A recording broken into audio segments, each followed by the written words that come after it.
Hi, welcome. If you're new to the channel, my name is Elliott and you're watching Rickety Ski Reviews. Today we're going to be answering your guys' questions and comments. I got way behind being on break and you guys also seem to have an influx of questions, so without further ado, let's just answer your questions and comments. I feel like it's a really nice way to give back to you guys, so if you're like kind of on the fence about skis you want to buy or you just have general questions, I can try to address them as best I can. Every once in a while I get emails where people are like, can you compare these two skis? One ski you reviewed and one ski you've never reviewed. And that's always hard.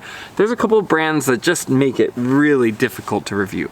Either they don't like keep more than one model at my local demo shop, or they just like, you know, they're kind of on the fringe like Icelandic and they don't reply to my emails or have any interest, or even, I don't know. I've done outreach to literally every brand I can think of. I went down Evo's list of what they sell and I reached out to every single product. So I'm trying, you know, I've been in the talks with a couple of different brands. For a while it was looking like I might be able to review Fischer, and they've just kind of ghosted me. That may change in the future. Same with like, there's a couple other brands like that. So I apologize if I can't give you a comparison. I just don't want to make stuff up. If I've never skied a Fischer Ranger 102, I don't want to tell you about it. So I'm just trying to be transparent and tell you guys what I can. But anyway, that's enough preamble. Let's jump into your questions. All right, the first comment comes from 5 Sparrow. Any thoughts on Armada? I personally like the Declivity line over the Atomic Maverick line. Also really enjoyed the ARV line over the Bent line. That's awesome. I mean, I'm glad you like your skis. What do I think of Armada? I am leaving the door open for Armada in the future if they want to work together. I have not been impressed with their responsiveness, not only to me, which is fine, whatever. Like, I'm not a freestyle guy, but also like guys like Lucas Catania, where they, you know, he's like buying the skis out of pocket and then doing these big, long video showcases on them. But what do I think? I also saw the interview with Blister where they talked to Julien Regnier about it. He was one of the founding members of Armada, and they basically kind of cut him out of the business because he didn't have lawyers. He was kind of a young guy when he first founded the company and designed their Armada JJ. And I didn't even talk to Julien about it. I just watched a bunch of interviews with him to kind of prep for my conversation with him. But that also put a pretty negative taste in my mouth. The long and short of it is basically they cut him out of the business while he was out in France, and he was like, okay, you're still selling a ski with my name on it that I designed. So I think he had to take them to court, or maybe they came to some kind of agreement. I'm not sure the exact logistics of it. You can watch that full Blister interview if you want. But that also put a bad taste in my mouth. As someone who's like worked in that capacity and then been cut out of things, I worked for Ski Racing Magazine. They paid me like $30,000 to $36,000 a year and brought me out of Park City from Boise, which is way more expensive.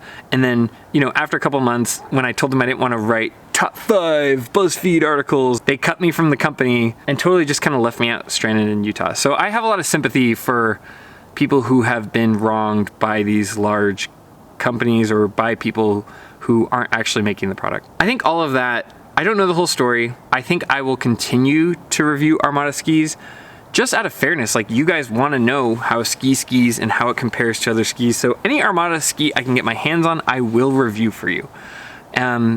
And I'm always leaving the door open to Armada. Again, I only read or listened to one side of the story. Maybe there's more going on that I don't know. But I am open to reviewing their products. But so far, my interactions with them have been that they have zero interest in letting me review skis, and honestly, very little interest in the carving community. It almost feels like Amer Sports forced them to have a carving ski, because like, if you look at Atomic and Salomon, they all kind of have a ski in each category. One for carving, one for powder, one for freestyle, yada, yada, yada, one for backcountry. And it seems like they've made the Declivity. It seems to have a ton of really good feedback. It has a cult following. People love it. I know people personally who love the Declivity, and I am trying so hard to get on it. But man, I can't find a pair to even demo to test them out. They don't reply to me. They don't reply to other people in the field.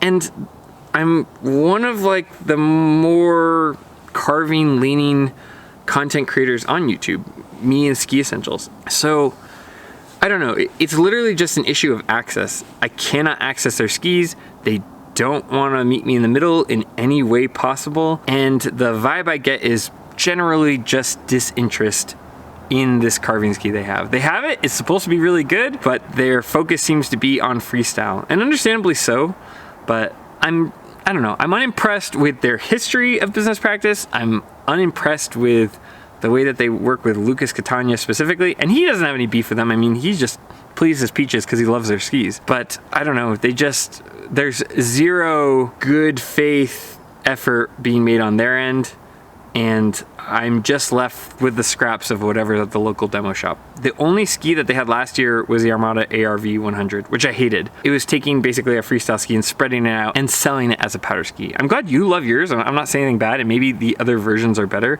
but I was pretty unimpressed with our ARV in general, and I much prefer the bent line. If you didn't like the bent line, maybe try the new one. In 2025, they updated the bent 100. I didn't like the 2024 and older, and I heard the same thing with the bent 120. They had to change the wood in it.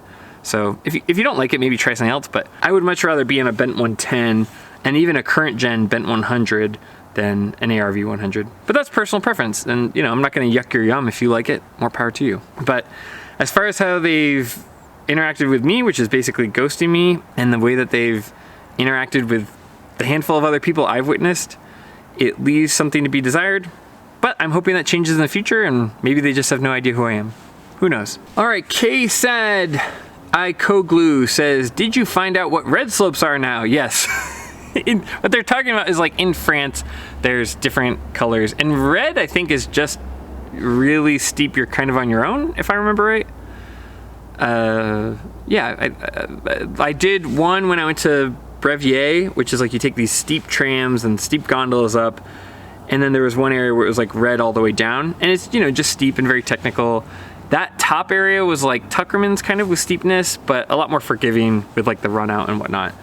But yeah, my general understanding was just like, this is difficult and you're on your own. And that's how a lot of skiing in France was. Like, okay, here's this post, here's this bamboo stick. You go beyond that, you're on your own. Good luck. Which is fine, but you just have to be a lot more cautious and a lot more careful. And especially if you're not from the area, and for me, I was skiing alone. There are areas where I'm like, I can see that, I know I can ski it, but I don't know where it ends up or what is over that horizon line that I can't see, and I'm totally on my own. I don't have a beacon, I don't have an inflatable bag or whatever. It's probably fine, but maybe I don't mess with it. And a couple times, like, with bad visibility, I would get close to crevasses where I'm like, oh yeah, I should just keep those little on-trail markers right within eyesight so I can see where I'm going. So yeah, I guess I'm aware with red slopes now. All right, Mitch858 says, rate my 3-ski Quiver. Advanced skier, 6 foot, 195, Kendo 88. You're off to a good start there. I mean, that ski is so fun to carve. It's good in bad conditions. That's gonna cover a lot of ground. Black Crow's Atris, 190. Oh, you like long skis, okay. That's a great mid powder. And then a bent 120.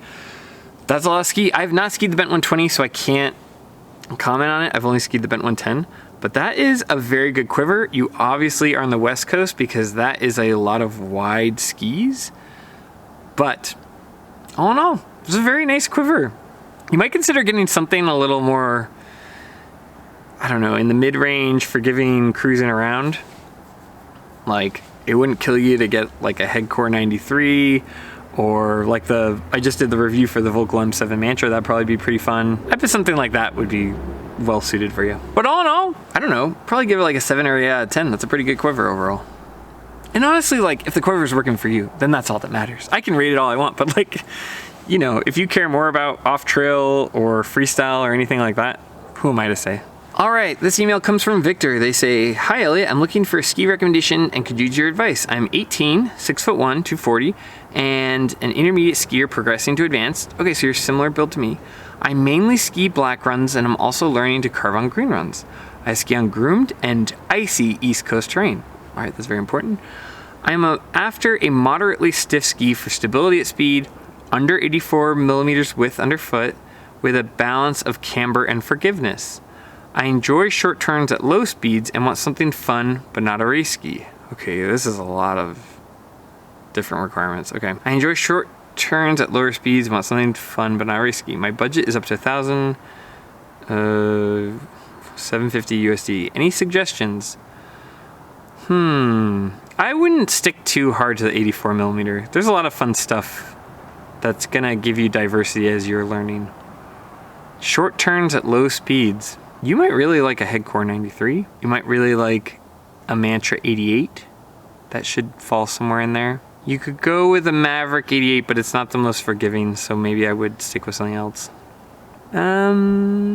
Honestly, my two suggestions, depending on your style, and I would go out and see what you can demo, would either be a Black Crowes Octo or a Volkl Mantra 88. I just think like the stability and the beefiness, and it has a multi-turn radius, like what do they call it, the 4D turn radius, which isn't just a gimmick. I mean, it has a lot of versatility in what turn styles it can make.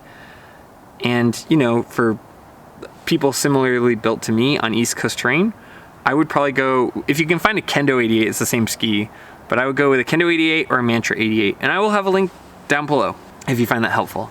I think that's a good bang for your buck. You could also be well suited for QST 92, but if you're kind of more focused on carving, it's great, but it's not the most accurate ski out there. I would say Mantra 88 or Black Crowes Octo. Either one of those should be good. I only say the Octo because of that short turn radius. It could be a lot of fun on that.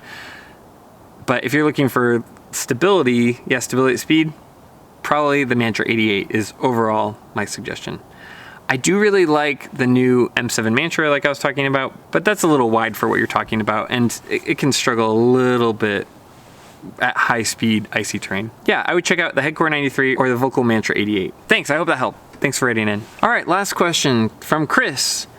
They say, "Hi Elliott, I've come to enjoy watching your non-biased educational ski reviews. Was hoping you could help me pick a new ski. I should mention I'm 43, 5'10", 190. I'm fairly new to skiing and don't know exactly what I'm looking for. 2 years ago, I purchased the Atomic Bend 85 so I could get my kids out skiing. I like the idea of skiing switch and being super maneuverable, also hitting small side hits.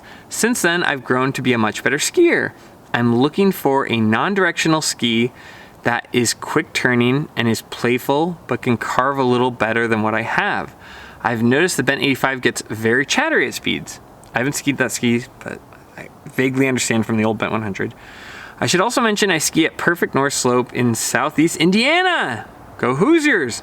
10 minutes from home. I didn't even know Indiana had skiing. I guess it makes sense with the climate. Here's a few skis that have caught my attention. These may or may not be what I've described. Any helpful recommendations, including ski length, would be appreciated. I have a whole video on ski length. I would watch that. Okay, Bent 90. Okay, if you already like it. Yeah, if it's not broken, why fix it? Salomon QST 92. I mean, that's just as directional as a Maverick. Have you tried the Maverick? It's gonna give you some TI. You could even get the carbon version. It's more carving focused.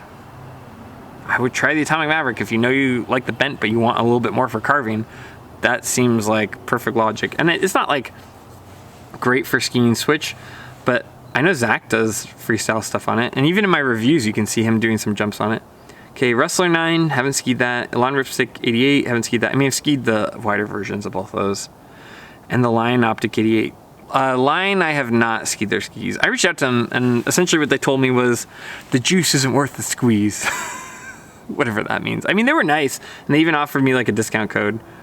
I don't think they ever sent it to me though. But anyway, yeah, I haven't tried any of Lion skis. Easy answer is Atomic Maverick. You want something that carves a little bit better, go with the 86C. I haven't tried that, or go with the 88 Ti. That's what I daily drive. That's great. It's going to be fun on side hits. It's going to give you more stability in carving. It's not the most forgiving. You know what I would probably recommend though for you? Try the Black Crowes Mirus Core. It's so fun. You can ride it switch. It does really good short radius turns, especially if you're skiing with your kids. If you get the chance, demo a pair of Black Crowes Mirus Core. I think either the Mirus Core or the Atomic Maverick would be perfect for what you're describing. The QST 92 is good, but it's not the most accurate in its turns. It's very fun off trail, it's very surfy, but it's not going to give you any better like non-being directional or being able to ride switch. If you're looking for that, go with the Mirus Core. If you're so-so on riding switch, I think if you already like the Bent 85, Maverick makes a ton of sense to me to try. It's going to give you the Horizon Tech. It's got a few similar features while being much more aggressive on carving, having the Titanol, the whole shebang. I like that ski a lot. Check out my review on it. See if it lines up for what you're looking for. And the Mirus Core. Both great options. So anyway, that's the end of the video. If you like this kind of content, please consider liking and subscribing. We also have memberships down below. I typically try to prioritize those when I'm answering questions. All in all, since I came back from my trip, you guys have been so nice in the comments. I really appreciate it. Yeah, thank you so much. It's been awesome. As always, more than anything, just thanks for taking the time to watch my content. I'm always flabbergasted that this many of you guys watch my videos, and I couldn't do any of this without you. And I know I repeat it every day, but I don't want to forget it myself. I appreciate you. Thank you for watching. And as always, I'll see you in the next one. See ya.